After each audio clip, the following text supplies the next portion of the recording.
Bapak Ibu, para saudari dan saudara yang terkasih, bacaan-bacaan hari ini sama seperti isi surat Gembala Bapak Uskup Agung Semarang yang kemarin, salah satunya berbicara tentang pantang, puasa, sedekah, dan doa. Maka di awal ini saya mau menggarisbawahi beberapa pertanyaan yang sempat diajukan kepada saya terkait dengan pantang puasa, doa, dan sedekah. Mungkin tidak sama sekali baru bagi kita, tetapi bisa menjadi semacam penggaris bawahan kembali terkait dengan puasa, pantang, sedekah, dan doa. Nah, mari kita ingat dari surat Gembala yang setiap kali kita dengar, yang dibacakan, ataupun yang Bapak Ibu para saudari-saudara juga sudah terima semuanya. Mari kita lihat yang pertama tentang puasa. Maka para saudari-saudara, kita selalu diingatkan mulai 3 tahun yang lalu, untuk puasa orang Katolik itu artinya makan 1 kali sehari. Ada yang bertanya kepada saya demikian, Romo, makan 1 kali seharinya apakah boleh dimodifikasi? Lalu saya tanya, dimodifikasi seperti apa? Rasa-rasanya dimodifikasi tidak menjadi soal Bapak Ibu, karena ternyata modifikasi yang dimaksudkan seperti ini. Misalnya, minimal kita puasa itu Rabu Abu dan Jumat Agung, itu minimal, wajibnya minimal. Maka kalau ditambah selain hari itu bagaimana? Rasa-rasanya tidak menjadi persoalan. Umpamanya, kalau Bapak Ibu para saudari-saudara nanti mau puasanya ditambah makan sekali seharinya, itu tidak hanya Rabu Abu dan Jumat Agung. Rabu Abu itu berarti sudah mulai jam 6 tadi Bapak Ibu sampai jam 6 besok sore. Maka setelah ini sudah puasa. Jadi yang mau makan maka sepanjang malam ini sampai besok sore makannya sekali, ya. Rabu kan mulainya Selasa jam 6 malam sampai Rabu jam 6 malam gitu. Ya, itu maka silahkan dihitung tadi. Nah, ada yang mengatakan begini, Romo kalau ditambah dengan poso Senin Kemis bagaimana? Monggo Bapak Ibu. Kalau Anda sudah ada yang melakukan poso Senin Kemis, semoga prapaskah kita itu tidak membuang yang Senin Kemisan itu jangan dibuang. Sing wis kulino poso Senin Kemis diteruske.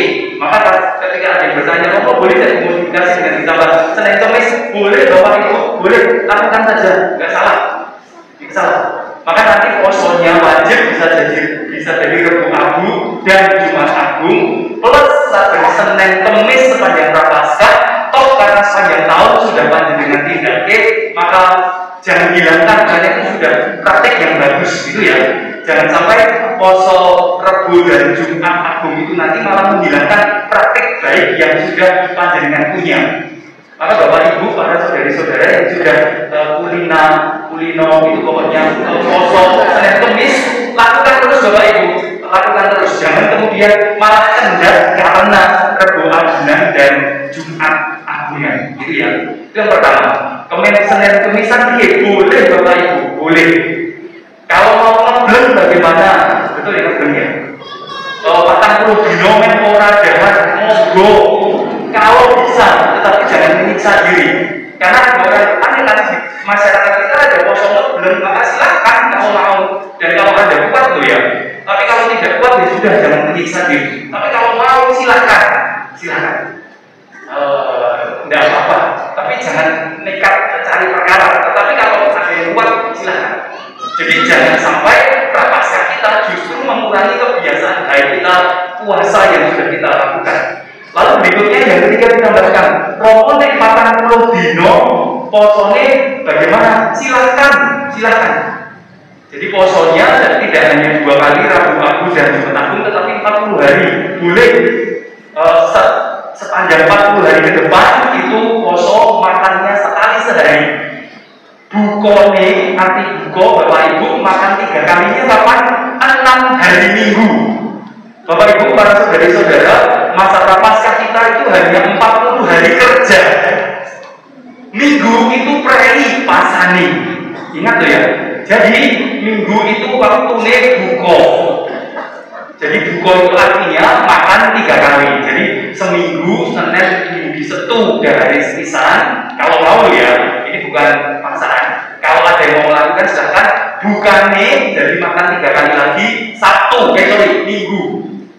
40 hari masa puasa pantang prapaskah itu 40 hari kerja. Minggu itu waktunya istirahat puasa.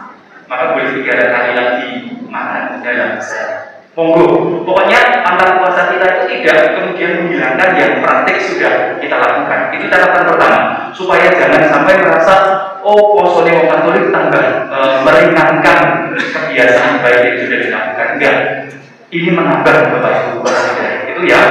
Lalu berikutnya tentang pantang yang ditulis, kita semua sudah tahu pantang itu pantang makan daging. Tidak ditulis yang lain Bapak Ibu. Tetapi atau ditulis atau makanan-makanan lain yang tidak disukai, makanan-makanan yang disukai. Maka ada yang bertanya pada saya, Romo, kalau pantangnya yang lain boleh tidak? Jawabannya boleh, para saudara-saudara. Silakan. Apapun yang Anda sukai itu boleh dipantangi. Apapun yang disukai. Nek sing ora disenengi ya sudah, nggak usah ya tidak dijadikan alasan untuk pantang itu ya. Jadi selain makan daging apakah boleh yang lain bukan makanan boleh, silakan. Nah ini catatan tentang puasa dan pantang Bapak Ibu, kita juga ditambah aturan yang wajib puasa itu 16 tahun ke atas, yang wajib pantang itu 14 tahun ke atas. Tapi persoalannya Bapak Ibu itu yang wajib. Tetapi kalau kita kembali ke surat gembala yang kita dengar hari Minggu yang lalu atau yang Bapak Ibu saudara-saudara sudah pegang, maka ada kata-kata sapaan khusus untuk orang-orang muda, untuk anak, remaja dan kaum muda. Maka Bapak Ibu para saudari-saudara terkait dengan puasa dan pantang, meskipun yang wajib itu 16 tahun ke atas untuk puasa, 14 tahun ke atas untuk pantang, tetapi putra-putri kita semua, anak-anak Anda semua rupa-rupanya perlu dilatih untuk pantang dan puasa. Maka meskipun masih 5 tahun, sama seperti bacaan hari ini, bayi-bayi pun diajak untuk poso. Bacaan hari ini Bapak Ibu cek saja dari bacaan pertama. Di sana dikatakan jelas di sana. Kumpulkan anak-anak, bahkan anak-anak yang menyusu. Maka sen ibu-ibu nembe nusoni, putrone ampun disusoni. Ngaten. Bukan, enggak. Karena jelas surat gembala kemarin mengatakan jangan sampai ada kekurangan gizi dalam rangka puasa dan pantang. Maka kalau masih ada yang menyusui putra-putrinya, tetaplah disusui. Tetapi gagasannya dalam bacaan pertama, anak-anak sejak kecil itu diajari Bapak Ibu. Saya ngajari sinten Bapak Ibunya, yang kontrol jamnya Bapak Ibunya. Maka nanti kalau sudah mulai kelaparan ya silakan diberi makan. Tetapi tolong anak-anak juga dilatih pantang dan puasa, meskipun tidak wajib, belum mengikat bagi mereka, tapi tolong diajari supaya mereka punya pengalaman sedari awal. Itu terkait dengan pantang dan puasa. Nah, sekarang yang sedekah Bapak Ibu, para saudari-saudara, dalam sedekah tidak dibahasakan secara khusus, tetapi rupa-rupanya dalam praktek kehidupan kita gereja ada simpang siur, ada banyak orang yang masih bertanya-tanya, sodakoe koyo ngopo? Tahun lalu ada yang bertanya pada saya, Romo, aku lah bakal melu APP, kota APP rumahku tak kosongi. Loh ini ngopo kok dikosongi? Karena kami sekeluarga punya niat, masing-masing orang dalam keluarga 5 orang akan punya target masing-masing, bantu temannya. Apakah boleh? Boleh Bapak Ibu, tetapi APP-nya jangan kecer. Maka kita menemukan tradisi itu dengan perlu dipahami dengan cara demikian Bapak Ibu. Satu, dalam rangka prapaskah kita ini nanti kalau sedekah pribadi misalnya, tiba-tiba ada pengemis datang lalu minta uang, diberi boleh tidak secara pribadi? Silahkan beri. Jangan sampai masa prapaskah malah pengemis kapiran. Wah, jangan Bapak Ibu. Maka semoga para pengemis itu ketika masa prapaskah bersuka cita, karena setiap orang Katolik suka memberi. Itu ya, semoga. Lalu setelah Paskah nanti semakin banyak pengemisnya. Ya siapa tahu. Tetapi gagasannya kalau Anda mau memberi sendiri silahkan, nggak apa-apa, nggak dilarang. Tetapi Bapak Ibu, kalau keluarga juga punya tekad bersama dalam keluarga, yo awake dhewe duwe tekad dhewe, punya target sendiri, besok kita mau membantu siapa, membantu katakanlah anak yatim piatu atau siapapun, boleh. Dalam keluarga, dalam komunitas mau membantu sendiri boleh. Tetapi Bapak Ibu saudari-saudara, kotak KTP-nya tetap harus diisi. Mengapa? Karena kotak KTP itu nanti jangkauannya jauh lebih luas. Kalau kita sendiri berarti orang miskin yang datang kepada kita. Lalu kalau keluarga mungkin jangkauannya lebih terstruktur, lebih jauh, mudah-mudahan begitu. Tetapi kalau kita kotak KTP gereja, jangkauannya jauh lebih jauh lagi. Jadi untuk lintas keuskupan, untuk gereja-gereja di Indonesia, untuk kepausan dan macam-macam ada prosentasenya ke sana. Maka jangan sampai nanti Bapak Ibu ada yang saudara-saudara yang mengatakan, aku wis saben dina nyodakoi wong-wong miskin, maka kotak KTP saya kosong. Jangan Bapak Ibu, jangan. Anda boleh nyodakoi secara pribadi setiap hari, silakan dilakukan. Dalam komunitas ada masing-masing, grup ada masing-masing, silakan menentukan untuk target tertentu, silakan. Tetapi kotak KTP-nya please jangan sampai kosong, karena itu jangkauannya lebih besar lagi. Ngerti gitu? Jadi lingkaran kecil, lingkaran besar, dan lingkaran yang lebih besar lagi. Maka jangan ada lagi yang bertanya kepada saya, Romo, kotak KTP saya kosong karena sudah menyumbang sendiri-sendiri. Jangan Bapak Ibu, 3 kawan memang gitu ya. Maka yang baik selama Prapaskah ini ditambahkan. Boleh nyumbang sendiri-sendiri, nyumbang sendiri-sendiri. Dalam konteks keluarga boleh nyumbang sendiri-sendiri, tetapi kotak KTP-nya jangan sampai lowo. Gitu ya. Itu setiap harinya. Itu terkait dengan sodako. Lalu berikutnya Bapak Ibu yang ketiga terkait dengan doa. Nah, beberapa waktu ini ada yang bertanya kepada saya, Romo, saben-saben aku sembahyang kok masalah koyo kayane kuwi malah ngebruki aku. Bapak Ibu pernah merasa begitu, saudari-saudara? Jadi ketika kita berdoa, rasa-rasanya masalahnya malah jadi koyo tumpuk undung ya. Aneh, Romo tuh baca aku rasa sembahyang. Aduh, Bapak Ibu, para saudari-saudara, kita itu sudah tahu sejak awal, sejak sangat awal kita tahu yang namanya doa itu bicara dengan Tuhan, bercengkerama dengan Tuhan, mudah roso dengan Gusti Allah kita. Maka doa itu bukan sekedar Gusti nyuwun duit, Gusti nyuwun rezeki, Gusti nyuwun jodoh, Gusti nyuwun umur, bukan sekedar itu. Tetapi doa itu berkomunikasi toh, ngobrol. Gusti kula niku pengen iki kok ora sanggup ketoke kula niku pengen lemu ning kok cacingan terus. Itu yang harus dikatakan. Lalu nanti saya punya solusi. Nah, Bapak Ibu para saudara-saudara, maka doa itu sebetulnya tidak membuat masalah itu ngebruki apa dewi. Enggak. Tetapi kalau kita tahu dan menghayati doa, maka doa itu sebetulnya mengajak kita itu semakin terbuka pada Tuhan dan tahu janjane masalahku kuwi ruwete kaya ngopo wae. Jadi ketika saya berdoa, saya itu membuka janjane aku di masalah kaya ngopo wae itu, saya buka kepada Tuhan.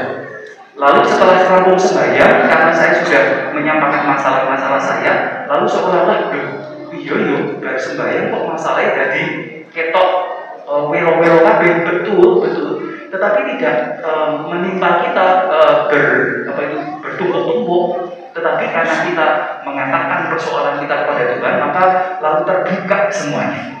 Maka Bapak Ibu para saudari-saudara, kalau kita berdoa lalu rasa-rasanya awake dhewe koyo diberi masalah, jangan salah, enggak, masalah tidak dibruke. Tetapi ketika kita berdoa, terbuka pada Tuhan, curhat pada Tuhan, lalu ngetani masalah saya apapun juga, lalu saya jadi tahu, oh masalah ini. Aku kok kayak musuh ini mergo gini. Supaya aku musuhku suduh, berarti aku kudu gini. Bar sembahyang ialah penggawean anyar.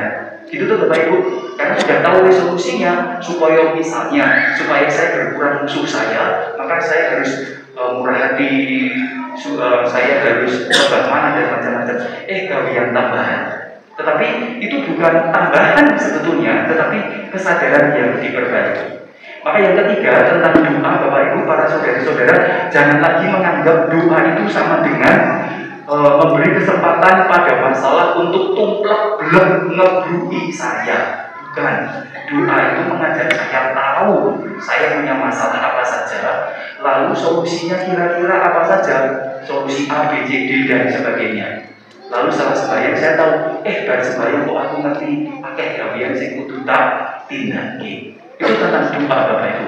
Maka semoga puasa, pantang, sedekah dan doa menjadi lebih kaya dalam prapaskah ini. Semoga setelah khutbah ini nanti Bapak Ibu ada yang WA dan komentar lagi dengan persoalan-persoalan baru supaya nanti bisa saya sampaikan pada kesempatan berikutnya. Tapi gagasannya puasa, pantang, sedekah, doa kira-kira seperti ini Bapak Ibu. Jangan sampai dengan pantang puasa, sedekah, doa kita justru mengurangi hal-hal baik yang sudah kita mulai. Anda boleh memvariasi puasa Anda boleh minimal 20 Jumat Agung, tetapi kalau mau ditambah Senin Kemisan silakan. Mau ditambah 40 hari kerja bukani mongso dino minggu silakan, bisa. Mau ngebleng bisa, asalkan kuat. Pokoknya prinsipnya jangan menyiksa diri. Pantang tidak harus sekedar pantang makan, apapun yang saya sukai. Kalau suka kerja ditambah suka kerjanya, kalau suka kerja jangan ngalah pantang nyambut gawe enggak. Pantang itu yang benar-benar saja Bapak Ibu, jangan pantang bekerja. Kalau ada mau pantang bekerja, saya pantang penjaringan, pantang bernapas dong, gitu aja. Pantang makan juga, maka tidak. Lalu berikutnya puasa dan pantang, meskipun ada usia minimal, tolong putra putri panjenengan diajari meskipun masih kecil, diajari. Kalau enggak mereka tidak pernah punya pengalaman. Lalu sedekah, boleh kita membantu per pribadi, boleh keluarga membantu sendiri, tetapi kotak KTP dari karton yang sudah dibagikan tolong diisi karena cakupannya jauh lebih besar lagi. Lalu doanya itu tadi, semoga kita tidak merasa nek bar sembahyang malah kebukaan masalah, tetapi sebaliknya saya tahu masalah saya apa dan solusi-solusinya kira-kira apa. Maka itu permenungan yang ingin saya sampaikan pada panjenengan, semoga memberkati. Lalu yang terakhir sebagai penutup Bapak Ibu para saudari-saudara, ada satu ungkapan dalam tradisi kita mengapa kita harus pantang puasa, sedekah dan doa. Karena ternyata dimensinya beda, masing-masing beda. Ini awal dhewe niku pantang lan sesirik Bapak Ibu para saudari-saudara, maka ketika kita puasa dan pantang, maka saat itu kita sedang mengungkapkan cinta kita. Kalau kita pantang dan puasa, kalau menurut tradisi kita itu sebetulnya diajak kok menunjukkan cinta saya, cinta kita kepada alam sekitar. Maka kalau kita mengurangi sapi, makan daging sapi, sudah pernah saya katakan berarti kita tahun ini membiarkan sekian sapi tetap bernafas. Kalau kita memilih tidak makan ayam, berarti kita kan memberi kesempatan ayam potong itu sekian bulan bisa bernafas lebih panjang, gitu ya.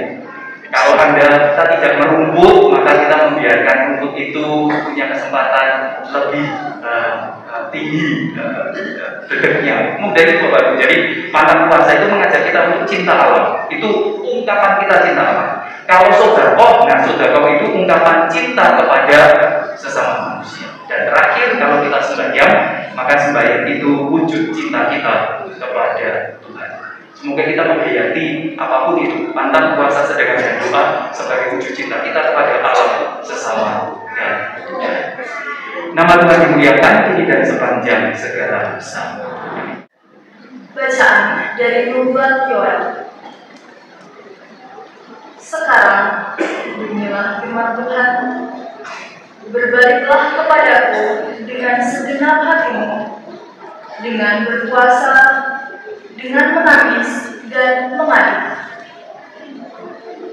Koyakkanlah hatimu dan jangan pakaianmu. Berbaliklah kepada Tuhan Allahmu, sebab Ia pengasih dan penyayang, panjang sabar dan berlimpah kasih setia, dan Ia menyesal karena hukumannya.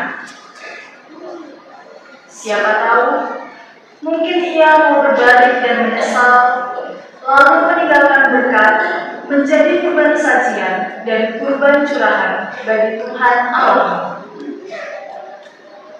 Tiuplah sangkakala di Sion, adakanlah puasa yang kudus, maklumkanlah perkumpulan rakyat. Kumpulkanlah bangsa ini, kuduskanlah jemaah, himpunkanlah orang-orang yang lanjut usia, kumpulkanlah anak-anak, bahkan anak-anak yang menyusu. Baiklah pengantin laki-laki keluar dari kamarnya, dan pengantin perempuan dari kamar tidurnya. Baiklah para imam, pelayan-pelayan Tuhan, menangis di antara balai depan mezbah dan berkata, "Sayangilah ya Tuhan umat-Mu, dan janganlah biarkan milikmu sendiri menjadi celah, sehingga bangsa-bangsa menyindir kepada mereka. Mengapa orang berkata di antara bangsa-bangsa, di mana Allah mereka? Maka Tuhan menjadi cemburu karena tanahnya dan menaruh belas kasihan kepada umatnya." Demikianlah sabda Tuhan.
Saudara-saudara, kami adalah utusan-utusan Kristus, seakan-akan Allah menasihati kamu dengan perantaraan kamu.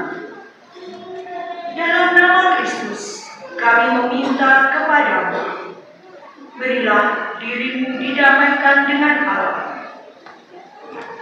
Kristus yang tidak mengenal dosa telah dibuatnya menjadi dosa karena kita, supaya dalam Dia kita dibenarkan oleh Allah. Sebagai teman sekerja, kami menasihati kamu, supaya kamu jangan membuat sia-sia kasih karunia Allah yang telah kamu terima. Sebab Allah berfirman, pada waktu aku berkenan, aku akan mendengarkan engkau, dan pada hari aku menyelamatkan, aku akan menolong engkau. Camkanlah, saat inilah saat perkenanan itu. Hari inilah hari penyelamatan itu. Demikianlah sabda Tuhan.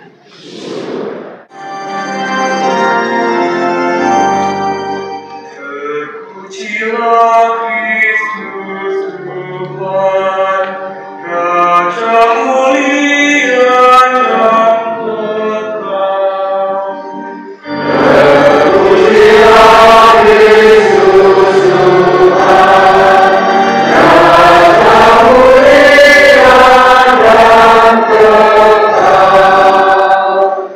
Janganlah kau tegakkan hatimu,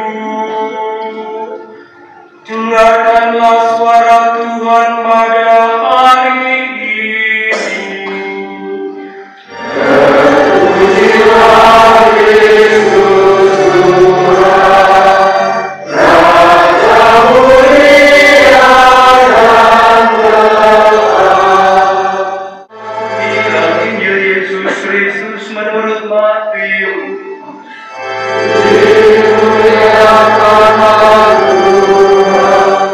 Dalam khotbahnya di bukit, Yesus bersabda kepada para murid-Nya, "Ingatlah, jangan kamu melakukan kewajiban agamamu di hadapan orang supaya dilihat oleh mereka. Karena jika demikian, kamu tidak beroleh upah dari Bapamu yang ada di surga. Jadi apabila engkau memberi sedekah, janganlah engkau menggembar-gemborkan hal itu seperti yang dilakukan oleh orang-orang munafik di rumah-rumah ibadat dan di lorong-lorong supaya dipuji orang. Sesungguhnya aku berkata kepadamu, mereka sudah mendapat upahnya. Tetapi jika engkau memberi sedekah, janganlah diketahui tangan kirimu apa yang dilakukan oleh tangan kananmu. Hendaklah sedekahmu itu diberikan dengan tersembunyi, maka Bapamu yang melihat yang tersembunyi akan membalasnya kepadamu. Apabila kamu berdoa, janganlah berdoa seperti orang munafik. Mereka suka mengucapkan doanya dengan berdiri dalam rumah-rumah ibadat dan pada tikungan-tikungan jalan raya supaya mereka dilihat orang. Sesungguhnya aku berkata kepadamu, mereka sudah mendapatkan upahnya. Tetapi jika engkau berdoa, masuklah ke dalam kamarmu, tutuplah pintu dan berdoalah kepada Bapamu yang ada di tempat yang tersembunyi. Dengan demikian, Bapamu yang melihat yang tersembunyi akan membalasnya kepadamu. Apabila kamu berpuasa, janganlah muram mukamu seperti orang munafik. Mereka mengubah air mukanya supaya orang melihat bahwa mereka sedang berpuasa. Sesungguhnya aku berkata kepadamu, mereka sudah mendapat upahnya. Tetapi apabila engkau berpuasa, minyakilah kepalamu dan cucilah mukamu, supaya jangan dilihat oleh orang bahwa engkau sedang berpuasa, melainkan hanya oleh Bapamu yang ada di tempat tersembunyi. maka Bapamu yang melihat yang tersembunyi akan membalasnya kepadamu. Demikianlah sabda Tuhan.